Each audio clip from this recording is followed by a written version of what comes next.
Hello, ladies and gentlemen, and welcome back to my NHL 20 franchise mode here in the state of hockey. In the previous episode, we finished the 2025-2026 regular season, and as you can see right there, we had one of the most dominant seasons in NHL history. 63, 15, and 4. We didn't lose very much. We didn't lose at all, basically. In our last 45 games, we went 39. Hold on. It's right here. It's right here on my paper. I meant to do the math before, but I guess we're gonna do it live. We went 39, 4, and 1. Do you know how crazy that is? Or I don't even think I did the math. I think it was 39, 5, and 1. Yes, I'm right. It was a fantastic end to the season. I had originally planned to make a trade near the deadline to acquire a Patrick Laine or a big talent for Niels Hoglander, because he wasn't performing as well as I thought, but we continued to win games, and I thought there was no reason to change things up because we were so dominant. We were the best thing going. We weren't losing. We were just winning night in, night out, and usually you have a stretch of games where you're like, oh, it's not going that great. You're losing a few here and there, a few overtime, a few regulation. We didn't really have that. We're 7-3-0 in the last 10. Very impressive. But if you look at the 10 games before that, we won 18 in a row. We won 10 in a row. We didn't lose a regulation game in 15. We were really damn good.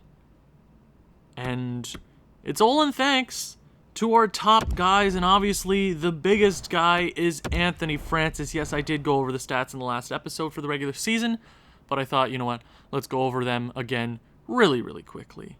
Because why the hell not? We got to enjoy this while it lasts, because this team is going to change this offseason. Cap is going to take a bite out of this roster. We're going to lose guys left and right. We did sign Quinn Hughes to a fantastic deal, 8-year contract at around $11 million, which I thought, thank God, because originally during the beginning of the season he asked for 19 over 8 years, and I'm like, that's a lot of money, so we waited.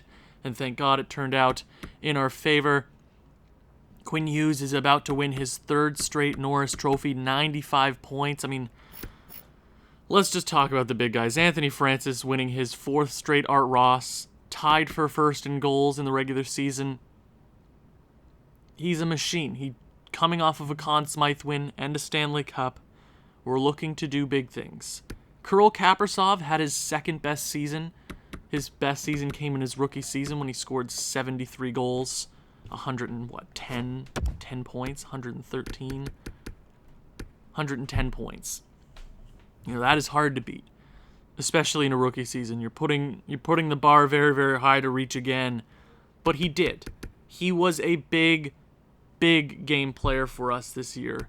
You know, 12 more points than he had last year. He had 9 game winners, really good on the power play, 48 goals. I wish I wouldn't have to change this team come next year.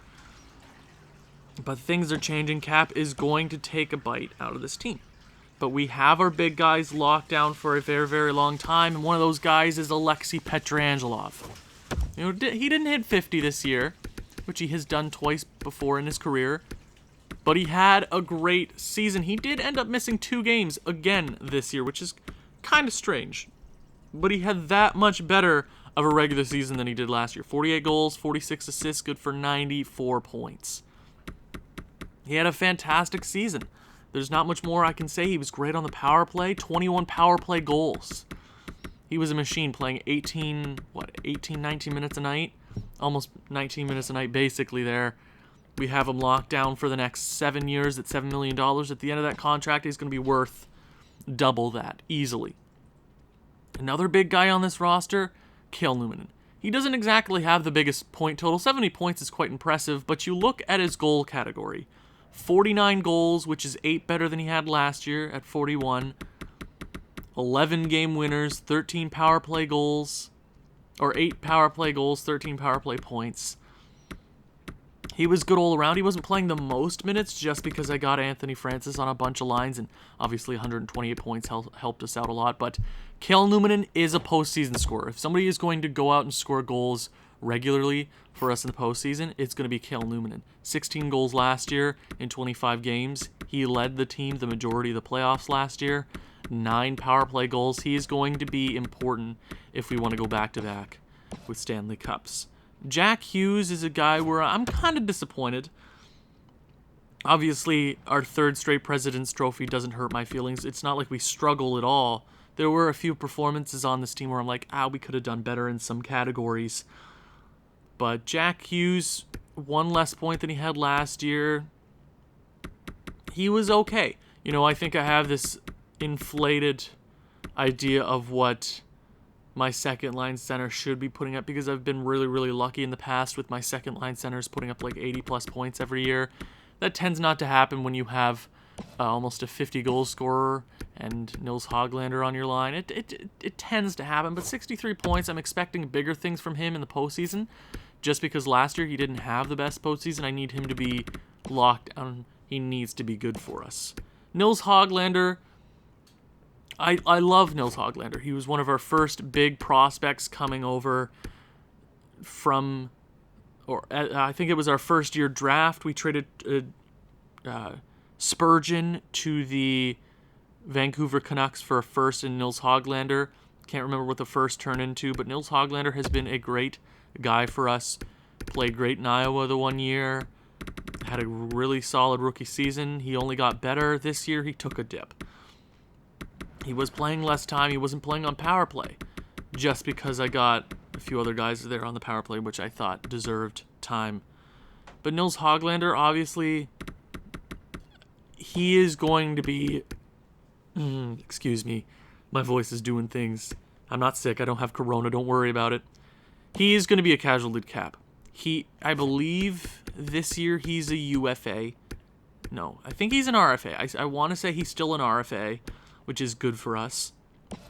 We still have his rights, so we can trade him away at the draft, re-sign him right before the draft, and trade him away, because he is going to be a casualty. I see Langweeder stepping in and being a more impressive player very soon. He's a big guy, 6'5", 21 years of age. His potential went up to a top 6, high potential. He's still a third-line scorer. I think he's going to take that jump. Maybe a guy like Chris Griffin can jump in next year. I think we have a lot of pieces to draw from in the next few years that Nils Hoglander is going to be expendable. I know, an 88 overall 25-year-old is expendable. That's a rough sentence to say, but sometimes you have to make the hardest decision, and he is going to be a casualty. Louis Langweeder, I talk very, very highly of him. He had technically a better season than he did last year. 3 less games, 32 goals, 16 assists, 48 points. He had an all-around better season. And for the majority of the season, I'm like, he's not playing the best. You know what? He wasn't scoring as much as I thought. And he ended the season really, really well. If he continues to get better, obviously there's going to be a cap to how good he can be. But maybe come soon he'll be playing with like a Jack Hughes and a Cale Newman. And maybe his goal scoring will take a dip, but I think he's a good player nonetheless. I think he is. Luke Kunin, I think he's going to be a casualty to cap either way. I think we have so many contracts to sign this offseason that are more important than Luke Kunin himself. If I have the ability to bring Luke Kunin back, obviously I'll bring him back because he's a really, really awesome third-line center. If he could have a postseason like he did, I want to say it was right here 2 seasons ago, 22 games, 19 points. If he can be that guy for us, that's all I can really ask for. He had 5 game winners. He didn't play very much power play time. I really, really like Luke Kunin. He's a really solid NHL prospect now. Or I guess, is he playing IRL in Minnesota this year? He looks like he is. He looks to be a solid young guy.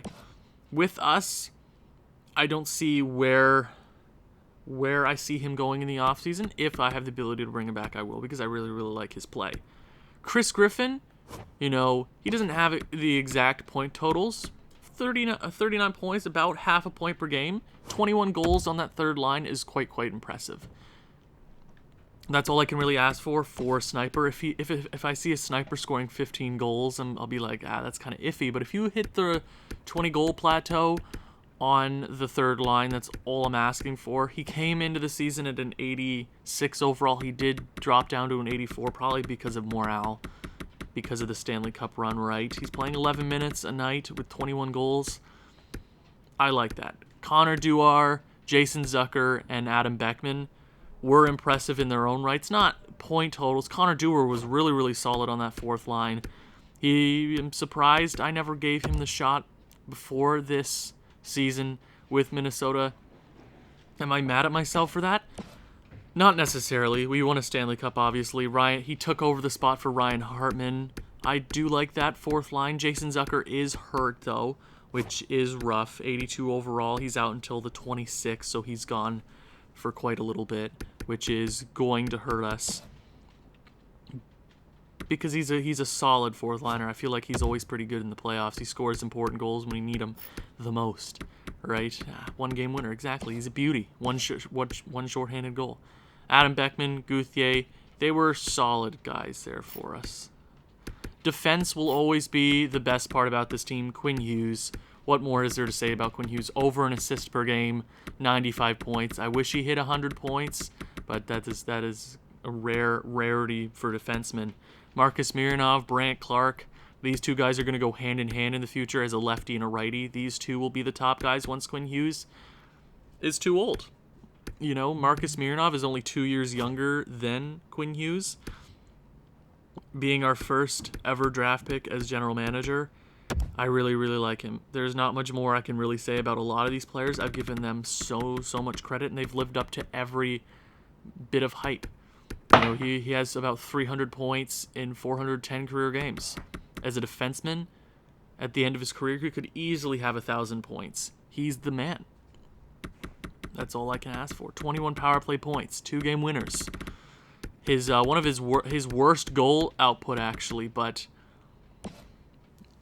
dude is a beast. I love him to death. Brant Clark, he had a dip off, from 76 points last year, down 16. Overall, his play was really good. 60 points as a top 2 defender is good in your own right. 76 points is always going to be hard to beat. Maybe he does it one day. I'm sure he will. It's only a matter of time. Plus 46. Really impressive. Matt Dumba, speaking of cap, I know it's not the right time to talk about cap space and casualties to cap in the off season, but Matthew Dumba is one of those guys that I'm going to look forward to be like, yeah, we've got to trade him away for a pick or two, probably. No roster player coming back for him, probably. That's the case, because cap is going to be a thing we're going to have to worry about because of Cal Newman we have to sign.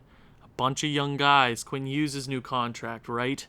It's going to get rough. It's going to be a different roster, but for right now, we're going to need him to be good going into the postseason. Oliver Shillington, Matt Potvin, did I just say Matt Potvin? Why did I say Matt Potvin? Maurice Potvin. He's an 80 overall. He grew 2 overall in the regular season. Says he's a depth defender now. I really like him. I think he's going to replace Matthew Dumba in the next year. He's going to be that guy. Shillington was good. They started off the season pretty rough on that third pairing, but they ended the season really solidly, and I like his play. Especially, he was really good for us in the postseason last year, so hopefully he can repeat those same statistics this year. And goaltending, Jaden Weeman, 50 wins, 9 losses, 1 OT loss, 5 shutouts, a 9-14, and a 2.45 goals against. I don't want to give goaltenders too much credit in this game because you never know, they'll disappoint you in the worst ways. Jaden Weeman was a 9.20 the majority of the season. He's the second best goalie in the entire NHL. I really like his play. Obviously, Frederick Anderson could have been a bit better. He was a solid backup goalie. 13 wins.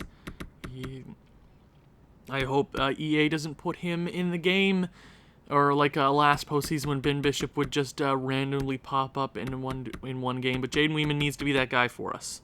Obviously, I'm going to take a quick look at the entire league stats. I know If you guys wanted to skip this part, I don't blame you. Okay, Jaden Weeman had the most wins in the league, but it is Gregor DeVries' trophy to lose at this point. A 927, a 231 goals against, 47 wins. He carried the Boston Bruins. Leaving Montreal to come to Boston is just why would you ever do that? Oh, you're so mean, but he had the best season of his career so far. Thank God he's in the Eastern Conference. Then we look at rookie skaters. The best rookie in the league this year is Felix Leidecker that we have to look forward to in the first round. Almost a 40-goal campaign. This is going to be a scary guy to face. I'm not excited for that in the slightest. Obviously, the best defenseman in the league, bar none, is Quinn Hughes. The runner-up is his partner in M&M. 75 points is the next best. Erik Karlsson, Jogren, Krug, but it is Quinn Hughes' trophy. And for the Art Ross winner, Anthony Francis, 22 years of age. He hasn't played a season where he hasn't been the best player in the league. 128, 119, 120, 119. 486 career points in 328 career games. It looks his trajectory at the end of his career, he's looking 2,000-point player, potentially. I hope he has a long career for us. I want him to stay in Minnesota his entire career just so I can keep a track at where he ends up. Then you had Jakub Chistov for New Jersey. You had Kailer Yamamoto. You had Nathan McKinnon and Kaprizov, right? The competition was really, really close halfway through the season, and then Anthony Francis is like, oh, wait, I have to win this trophy. And he did. 13-game winners. And for the Rocket trophy, it is a tie for first place. Jesper Straka, I said he was in shooting distance of that trophy. I wish Anthony Francis won it outright, but he technically didn't lose it. He won the trophy. But the biggest trophy, I don't care about any other trophy except for the Stanley Cup. We are currently the reigning Stanley Cup champions. 63, 15, and 4. In the regular season, we are the defending champs 3 straight years with the President's Trophy, 2 straight years heading into the Stanley Cup final with the 1-1 record. The Anaheim Ducks are 41, 35, and 6. They kind of limped into the playoffs. The worst team coming into the West. I have a feeling they're going to be a strong team, especially with Leidecker, the best rookie in the league. I don't even have to scroll at all. And the Anaheim Ducks. Oh, why is Leidecker on your 4th freaking line? What the hell is that? Excuse me? What is that? That makes no sense. Oh, this team. Okay. Let's start at the top. Trevor Zegras. I think he's a really, really impressive NHL prospect. I'd put him alongside Alex Turcotte, Cole Caulfield. They're kind of the NCAA guys. They're all fitting together. If you don't know who all of those guys are, Trevor Zegras is a really awesome prospect. I can't remember where he was exactly drafted by Anaheim. I want to say top 10 or just outside of the top 10. I really like him. Playing alongside Daniel Sprong and Anthony Mantha. I remember a few years ago when Detroit paid him $10 million in this game. Oh, what a... He's a solid player, don't get me wrong. You know, especially in the last few years IRL, where he stepped it up with Detroit. I mean, we can look right here. 48 points, not bad. I remember he started the season one of the best players in the league, and then Detroit kind of... it blew up, but it do be like that sometimes. Played with Montreal there, headed over to Anaheim. He had one of his best seasons yet. 2 straight 30-goal campaigns with the Anaheim Ducks. Good season for him. That is a strong, strong first line. They're all pretty big kids. They're not kids now. They're all getting up there. Second line, you have Sam Steele, who I have met in the Stanley Cup playoffs many times before in previous franchise modes. Apparently, he gets it done each and every night. He's kind of had a history of injury problems in this game. 77, 64, and 77. So hopefully he tears his ACL. Isaac Lundstrom. And then you have Andre Case, who was traded to the Boston Bruins right before I started this franchise mode. But then I'm like, really? Like, I just finished the rosters. There's nothing I can really do about that because it involved first-round draft picks. whatever. That's a really, really strong second line. The top six is very, very strong, and it doesn't get any worse from here. Anthony Morand, who I've had in franchise modes before, where he's just grown and grown and grown. Impressive player. Really awesome prospect for the Anaheim Ducks. Looks like a solid third liner for them. Not the best defensively, but they are definitely an offensive team. You got Peter Reynolds, who was drafted in 2021, 31st overall pick in that draft. I think Anaheim won a Stanley Cup in this franchise mode. If that's the 31st pick, maybe we traded. I'm honestly not too sure at this point. I think we might have made a trade. I'm not sure. Okay. 85 overall on that third line, and then you got Max Jones, who was also another solid NHL prospect for the Anaheim Ducks. I think he's playing IRL right now for them. I mean, I guess nobody's playing IRL because in the coronavirus pandemic. That's so much fun. But, he did play last year, 30 games, so he's technically not a rookie anymore. Fourth line, where things get scary. Rickard Rakell, who is underrated NHL player. Really, really impressive for the Ducks. Potential future captain once Getzlaf is gone. You got Maxime Comtois, former captain of the junior Canadian team. And then you have their biggest piece playing on the fourth line, which is strange, but a 39-goal campaign. Best rookie in the league, Felix Leidecker. 67 points on the fourth line. Playing power play. He's going to rip our fourth line apart, and I think I have to go change some things up either way.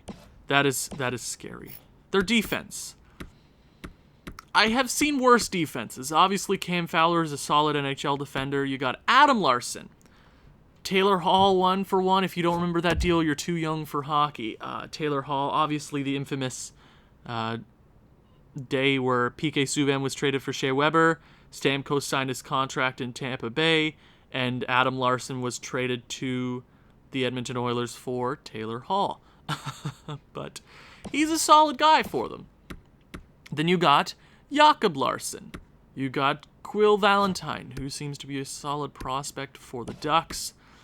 You got Ian Cole, and then Josh Mahura. That's a solid defensive core. I see that they put a lot of time and effort into their forward core, because if you have a good top six and a really, really strong bottom six, you're bound to win a trophy sometime. And their goaltending. Oh, wow, it doesn't get any better for us. You have did I just say Josh Gibson? I'm so sorry. No disrespect. John Gibson, the most underrated goaltender in the NHL. If he was playing on any other team, like if he was playing on Tampa Bay, they'd win 70 games outright. He is such an impressive goalie with how weak Anaheim's defense is right now. He's bound to win a trophy on any other team. If you put him on Pittsburgh or Toronto, they're winning trophies because he doesn't need a great defense in front of him to win games. And underrated guy. He'd be an MVP for Anaheim if they made the postseason. And then their backup is Caden Primo. So Montreal is having a rough time with goaltenders. They lost Caden Primo. They lost Gregor DeVries, but I guess they got a few picks for him because he was an RFA.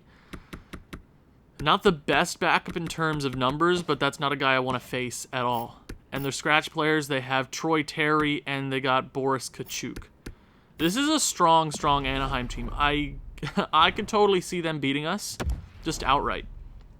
But there are a few things we have to discuss. Yeah, so we have to call somebody up from the AHL because Hickett's is playing. Langleader should be back for game number 2. Jason Zucker is out until the third-ish round. I'm not sure when that'll begin. So, who's the guy that's getting the call-up?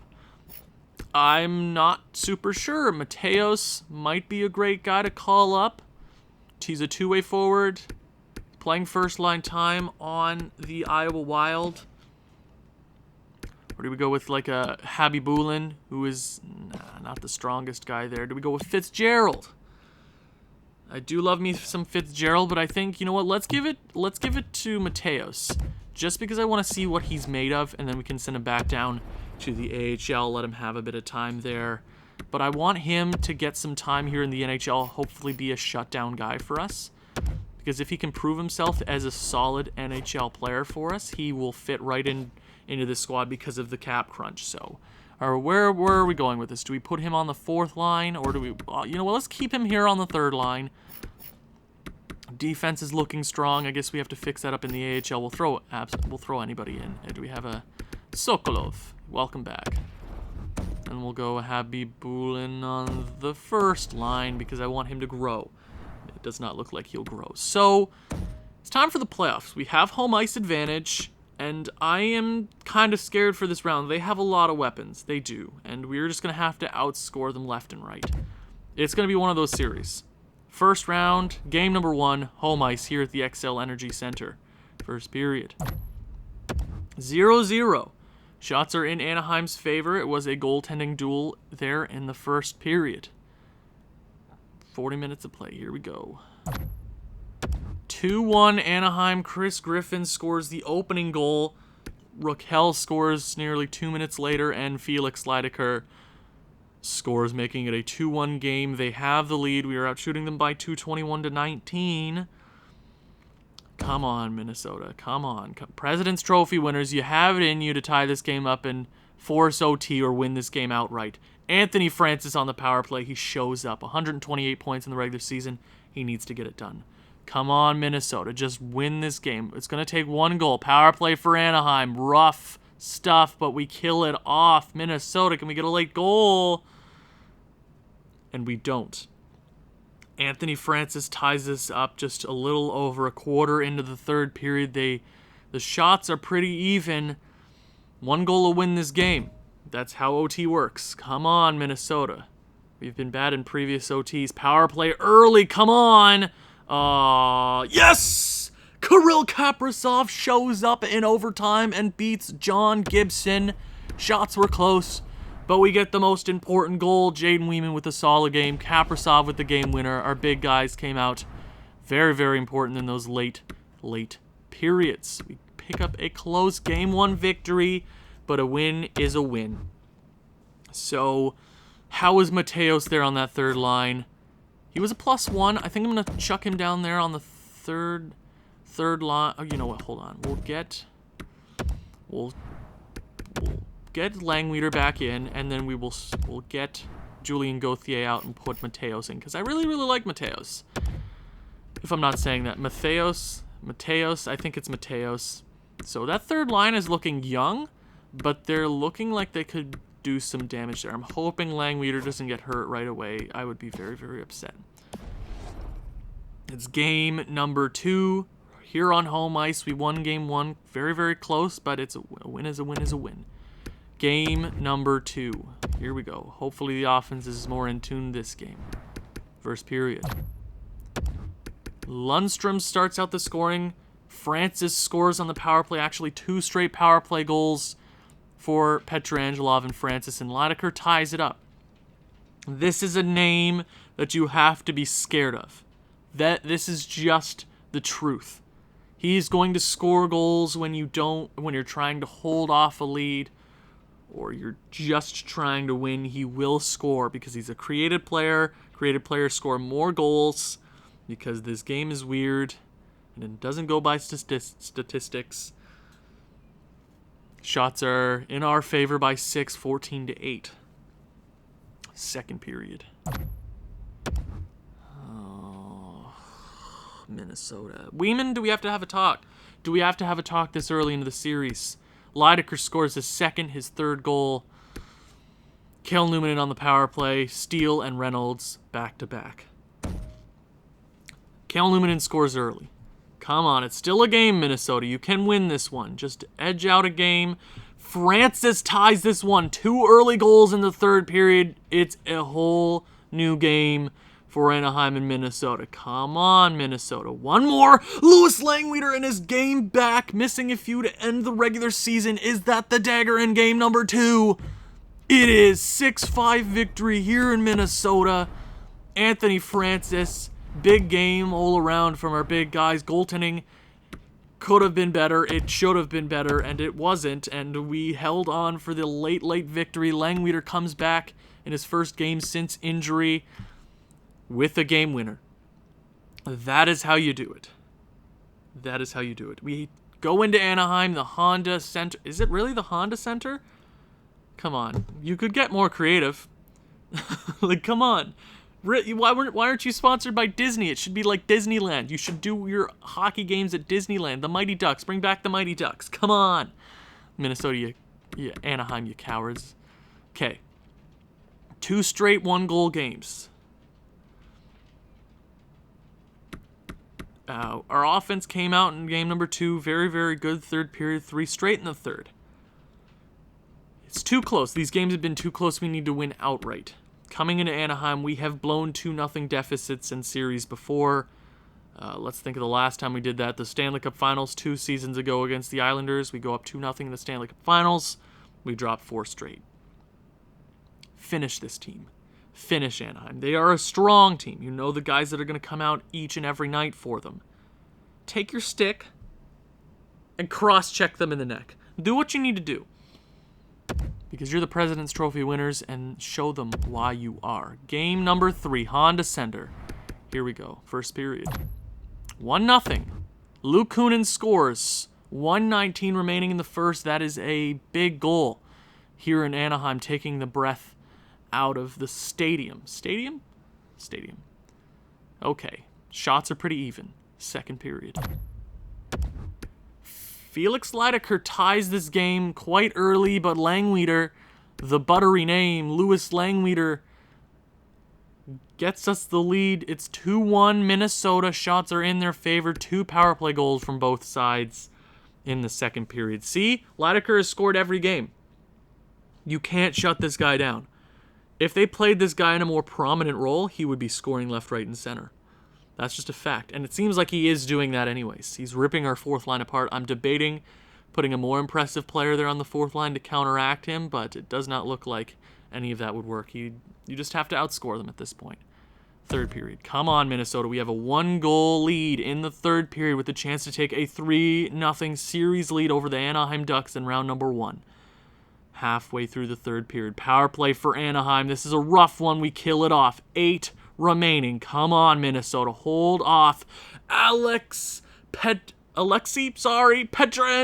with the late goal, making it a 2-goal game. Felix Leiteker scores a minute remaining in the third, but we hold off. 2 goals from Leiteker will not be enough to bring them back into the series. It is 3-0 Minnesota. Big 3 games. Now it's just the waiting game. I don't want to go any more than 4. I don't. I want to just party here in Minnesota for a bit. Hey, party in Anaheim. Just party for a bit. You know, is there a Disneyland in California? I want to say there is. Am I right? I think there is. I think I'm right. Maybe. Let's go. Let's just stay in California for a bit. Party if you need to. Play whoever you want to in the second round. Okay. It's our series to lose at this point. 3-0 Minnesota. We can get this done. Finish it here at the Honda Center. April 14th. Here we go. Finish it. I don't want it to go any farther. First period. 1-1. Cale Newman scores early on the power play. Peter Reynolds ties it up. 2:18 remaining in the first period. Shots are dead even. 11-11. Could have been better. Our offense is still kind of stagnant in this round. Pretty close games. We haven't just won outright any of these games. Too close for comfort. This series could be completely opposite at this point. Big 40 minutes remaining. Come on. Second period. Ooh, it's too close. I don't like this. Anaheim keeps the shots down. We only had 9 that period. They didn't have that many either. It's 1-1. It's a goaltender's duel. One should win this game. Third period. I have no pep talk at this point. You need to win outright. Come on, bring out the brooms. Power play for Anaheim. We kill it off. Power play for Minnesota. Where's the dagger? It is not found halfway through the third period. Come on, Minnesota. We need 1. Come on. Come on, boys. It is overtime, and you know the rules. It's an elimination game, even though this could be a sweep. I feel like it is more important to go in and see how this one ends. Welcome to overtime here in Anaheim. We are rocking some older jerseys. I thought I'd go all the way back to our first ever Western Conference Finals against the Anaheim Ducks. Remember Sebastian Jaguar, S.J. Jaguar, I'm pretty sure, back in the days. Hopefully, history is on our side this time. Zegras in front of the net, but we pick it off. Anthony Francis over to Kaprizov. He's had a few daggers in his career before. Over to Petrangelov, gets crushed in front by Adam Larson. They pick it up. Going in for a huge hit yet again. Strips the puck off. Hoglander up to Newman. He's scored goals before. Rip it on net. In front for Quinn Hughes. Quinn Hughes, his shot is deflected in front. A big shot block. Peter Reynolds in front. Looking for something. A shot stopped by Newman. Not Newman. Why did I say Newman? I meant Weeman. There's too many letters. Can I buy a vowel, please? Oh my god. Picks up the puck. Jack Hughes is leveled in front. Come on. Lydecker. Is that Lydecker in front? Peter Reynolds in front for Lydecker. Oh my gosh. An embarrassing goal. What kind of defense was that? And Lydecker, if I am not mistaken, gets the game-winning goal. Yikes. This series will not be a complete sweep. We have 3 more chances to end this series, and I don't want this series to go any farther. What a shot. Weeman, you had all the time in the world to get to the other bar and stop that shot. One of the tightest angle goals I've ever seen, and the Anaheim Ducks head back to Minnesota with the chance to make this a series.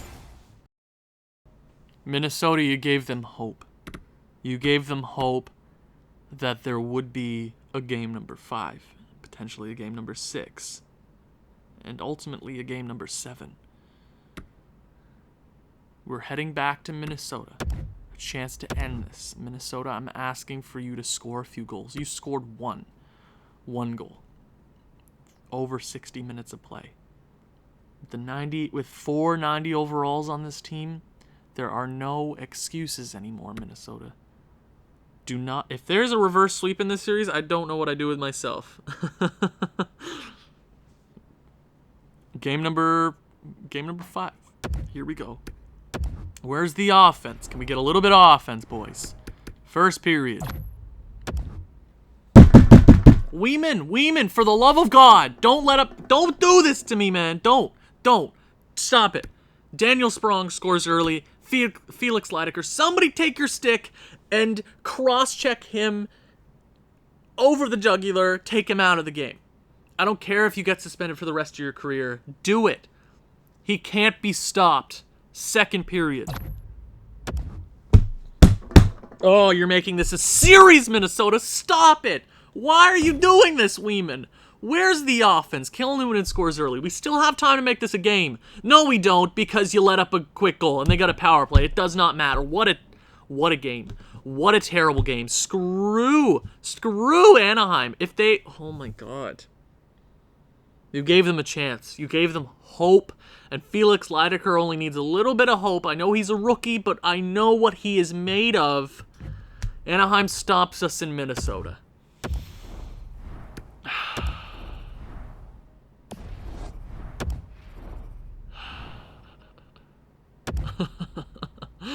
I honestly am befuddled. Game number 6. I don't know what to do at this point because nobody's showing up. Do I go with something like this? Like, I don't know. Newman. Do I go Newman up there? I think I'm going to go with something like that. I guess. Like, I'm just trying out something. Do I go maybe... Do I go Luke Kunin to balance that line? Sure.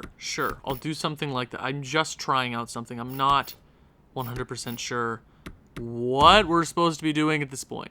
Like, nothing is working. Do I go Dumba down here? No. Like, Weeman, you have to be better. You've been so god-awful. Come on, Minnesota. Finish this.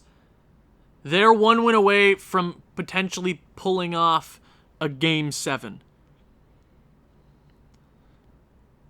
A reverse sweep can happen. Anaheim, kill them.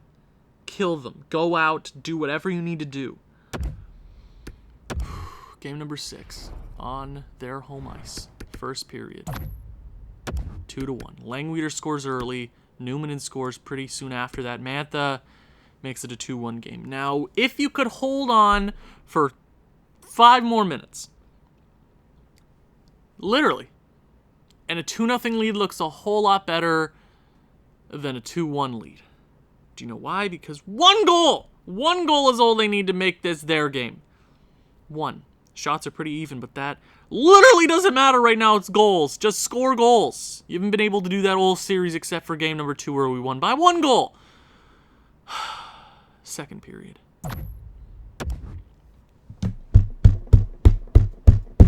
I don't like this at all. Sorry. Oh my god. I don't like this. I don't like this in the slightest. I hate this game.